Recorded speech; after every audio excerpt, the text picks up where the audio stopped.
హరి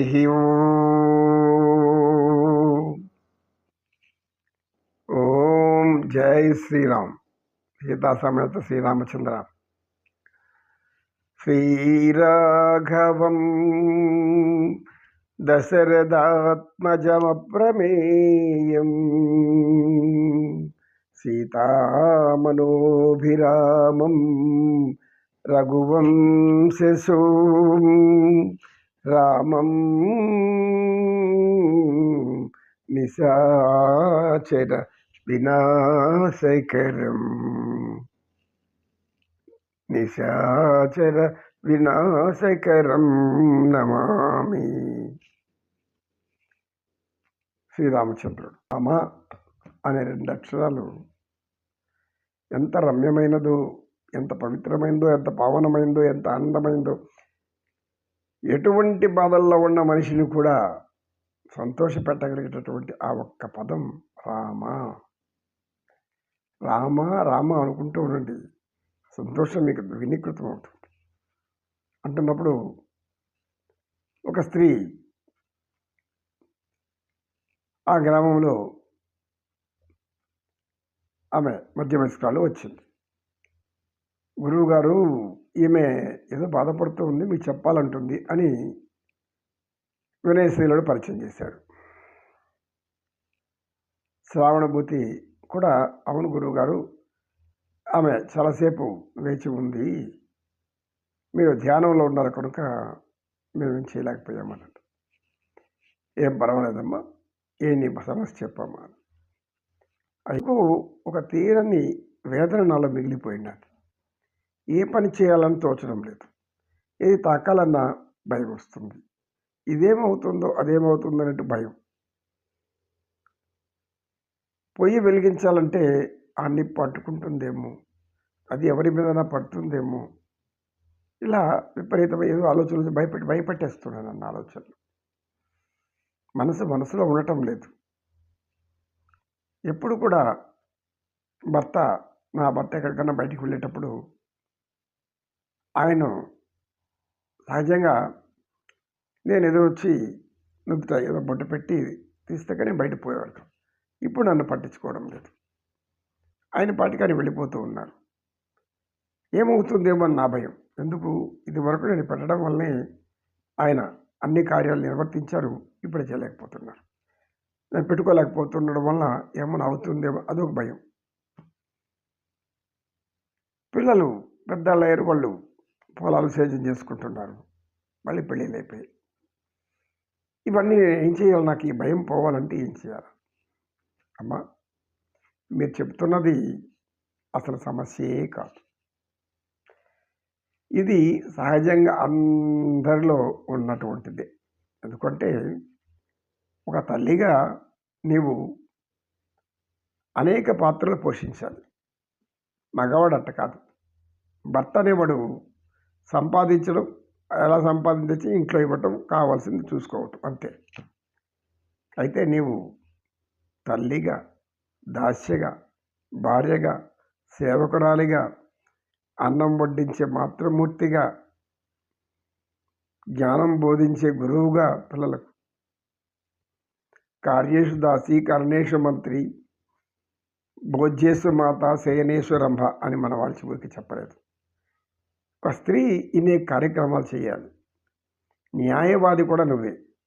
ఎందుకు, పిల్లల మధ్యలో ఏదైనా చిన్న సమస్యలు వస్తే న్యాయం తీర్పు చెప్పేది కూడా నీ వల్లే అవుతుంది. ఇన్ని బాధ్యతలు స్త్రీ మీద ఉంది. కానీ నీకు వచ్చిన సమస్య ఏమంటే,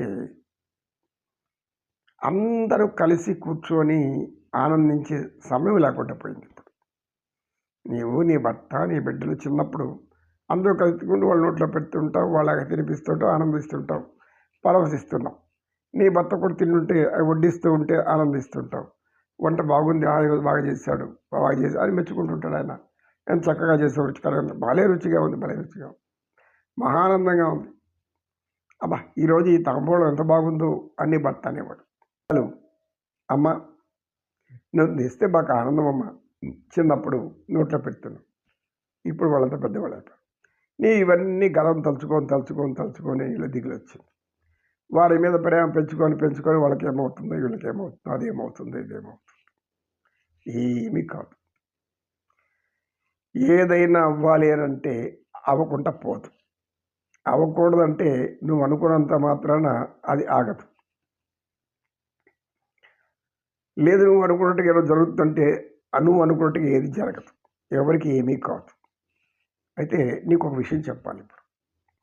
ఏమంటే నీకు నీ భర్త ఎదురు రాకపోతే అని సమస్య ఒకటి చెప్పావు. ఇప్పుడు ఏం చేస్తావు? నీవు ప్రతిరోజు ఆయన పోయే సమయానికి గుమ్మం ముందు నిల్చొని ఆయన వచ్చినా నిన్ను చూసినా చూడకపోయినా నేరుగా వచ్చి పైకి వెళ్ళిపోవు. అప్పుడు నేను చూసే కదా వెళ్తాడు, నీకు ఆనందం. అదేవిధంగా నీ పిల్లలు వేరు వేరు కాపురాలు పెట్టుకొని ఉన్నారు. ఒక 2 గంటలు వాళ్ళ ఇంటికి వెళ్ళు, ఇంకొక 2 గంటలు వాళ్ళకి వెళ్ళు. వాళ్ళ చిన్న చిన్న బిడ్డలు ఉంటారు, మనవాళ్ళు ఉంటారు, ఆడుకో. మనవరాళ్ళు ఉంటారు, ఆడుకో. వాళ్ళతో మాట్లాడు, సమయం అలా కేటాయించు.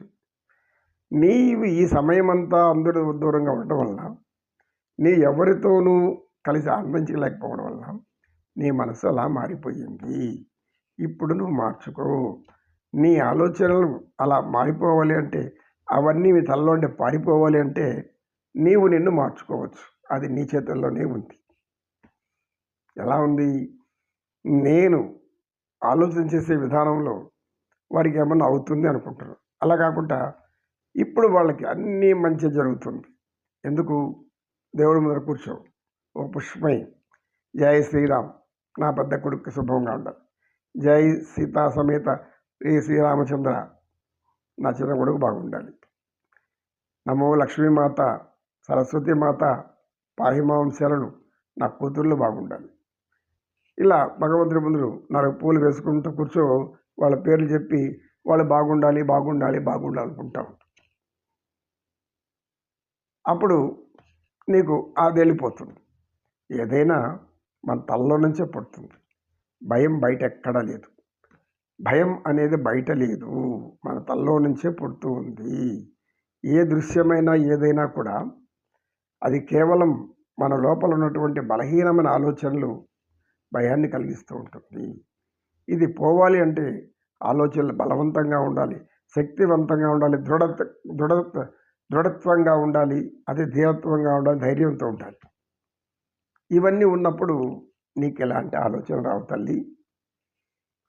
ప్రతిరోజు మీ ఊర్లో ఆలయం ఉంది, వెళ్ళి ఆలయంలో పూజ చేయించు, అర్చన చేయించు, భగవంతుడికి నైవేద్యం పెట్టు. నీ నివేదన ఆయన ముందర ఉంచు. కరుణామైన పరమేశ్వరుడు, దయామయుడు, ఆయనకున్న జాలి, ప్రేమ, కరుణ భక్తుల మీద ఇంకెవరికి ఉండదు. నిత్యం గమనిస్తూ ఉంటాడు. కనుక నీవు చేసే ఈ పనులన్నీ వల్ల ప్రతిరోజు ఒక కార్యక్రమం పెట్టుకో. ఎందుకు? వయసు పెరిగే కొద్దీ నీకు అవసరం ఇవన్నీ. వృద్ధాప్యంలో ఇంకా అస్సలు పలకరించే వాళ్ళు ఎవరు ఉండరు. బిడ్డలు పట్టించుకోరు, వాళ్ళ పిల్లలు అస్సలు పట్టించుకోరు. వాళ్ళ ధ్యాసలో వెళ్ళిపోతారు. తప్పు వాళ్ళని అనకూడదు, వాళ్ళలో తప్పు లేదు. అది సహజం, ప్రకృతి సహజం, సృష్టి ధర్మం. ఎందుకంటే వాళ్ళ బాధ్యతలు వాళ్ళకి బరువైపోతుంటాయి. మన వాళ్ళు వాళ్ళపై ఎక్కువ పట్టించుకుంటారు. కడుపున పెట్టిన బిడ్డలు అయితే వాళ్ళు కొంచెం వచ్చి చూసమ్మా బాగున్నావా అని పలకరిస్తారు. మందులు కావాలన్నా ఏం కావాలి, ఏదో ఆరోగ్యం వెళ్ళిపోతుంటారు. నిత్యం నీ ముందర కూర్చోలేదు కదా వాళ్ళు. వాళ్ళ కర్మలు వాళ్ళకు ఉన్నాయి కదా. కనుక తల్లి, నీ చిన్న సమస్య అది. నీవు దీని గురించి భయపడాల్సిన పనే లేదు. నీకు ఎంతకన్నా భయంకరమైనటువంటి ఏమి జరగదు, రాదు. అంత శుభమే జరుగుతుంది. అయితే ఈ యొక్క విధానాన్ని ఒక క్రమశిక్షణ ఏర్పడు. నిద్ర లేచింది ఏం చేస్తావు? భగవంతుడి మొక్కలు చూడు, భగవంతుడి దండం పెట్టు. అన్నీ నీ కార్యక్రమాలు అయ్యాక పూజ చేయి. అంత పూలు తెచ్చు, దేవుడి మీద కూర్చో, అర్చన చేయి, భగవంతుని ప్రార్థించు. నీకు ఏదైనా వచ్చి ఉంటే 4 పద్యాలు పాడు, పాటలు పాడు, మంత్రాలు చెప్పు. భగవంతుని సేవ కన్నా మించినది మనకు ఆనందాన్ని ఇచ్చేది ఒక్కటి లేదు తల్లి. నీ భగవంతుడి ఒక్కడి నిత్యం నీ లోపల సేవ చేసుకుంటుంటే నీవు అనుకున్నట్టుగా వాళ్ళకి ఏమీ కాదు, అందరికీ మేలు జరుగుతుంది, శుభం జరుగుతుంది. అని సత్యనిష్ చెప్పగానే ఆమె, గురువుగారు నాకు కొద్దిగా జ్ఞానోదయం అయింది, నేను ఆలోచించే విధానం మార్చుకోవాలి, ఆ విధానం మార్చుకోలేకపోవడం అనేది నా యొక్క బలహీనతగా ఉంది, ఇప్పుడు నాకు ఏం చేయాలో కర్తవ్యం బోధపడింది, నేను నా కోసం కాకుండా అందరి కోసం ప్రార్థించాలి. ఇది మీరు నాకు చివరిగా నాకు అర్థమైన ఒకే మాట.